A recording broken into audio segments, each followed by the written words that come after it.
Hello, Assalamualaikum semua. Okey, resipi kita kali ini adalah homemade tart shell ataupun kulit tart. Ya, ikuti hingga akhir.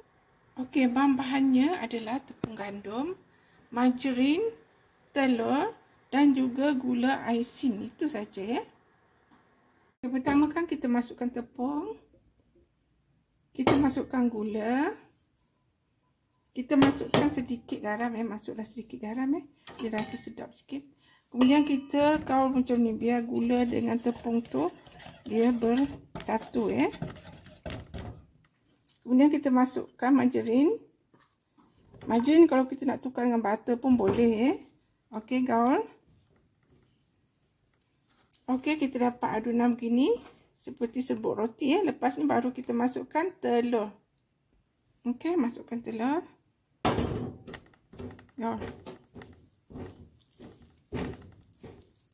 Okey, bila kita dah campurkan telur, dia adunan kita jadi macam ni Okey, sinilah kita nak Sekarang kita boleh gunakan. Okey, kita timbang 60 gram setiap satu ni. Terpulang kalau nak buat kecil, buatlah kecil Saya punya acuan ni besar, jadi saya buat 60 gram setiap satu. Kemudian kita tekankan. Kita tekan je begini. Macam tu. Okey, dia akan jadi begini. Okey, dah siap semua. Kita sebelum bakar kita cucuk sikit kat sini.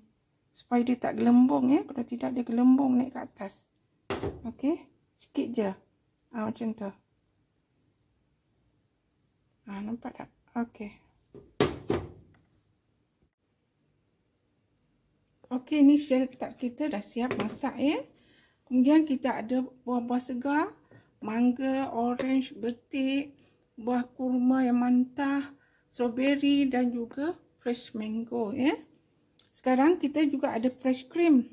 Kita nak letak ke atas kita punya shell ni Okey, ni kita dah keluarkan kita punya shell tart ni daripada dia punya loyang. Kemudian kita akan letak fresh cream di atas.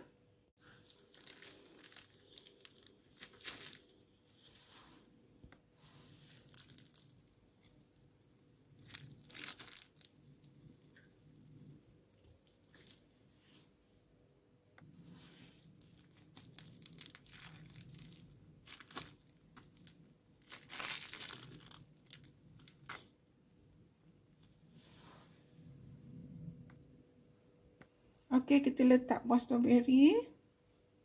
Apa-apa buah pun boleh letak Kemudian buah kurma.